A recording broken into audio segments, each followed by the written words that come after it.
succession de Paul Biya, Emmanuel Macron fait paniquer et tout dit. J'ai eu plusieurs échanges avec Monsieur Biya, pour qu'il y ait une transition démocratique. Sur Camé Actu, où nous vous apportons des mises à jour viables sur l'actualité du Cameroun, et si vous êtes nouveau sur cette chaîne, veuillez vous abonner pour plus de mises à jour.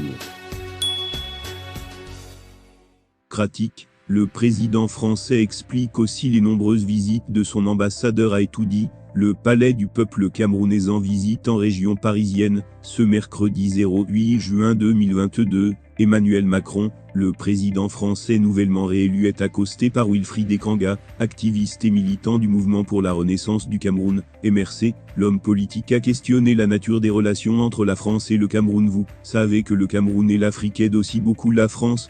Ce qu'on veut, c'est de la fraternité. Ce qu'on veut, c'est de la coopération, a expliqué Wilfried Ekanga. Le président français informe qu'il a demandé au président de la République de travailler pour une véritable transition démocratique au Cameroun. Il n'y a pas d'immixtion dans la vie politique camerounaise. J'entends ce que les oppositions disent, j'entends que la vie démocratique camerounaise n'est pas satisfaisante, et après cette transition, j'ai eu plusieurs échanges avec Monsieur Biya, justement pour qu'on libère les opposants. Vous en avez évoqué une, qu'ensuite il y ait une transition démocratique.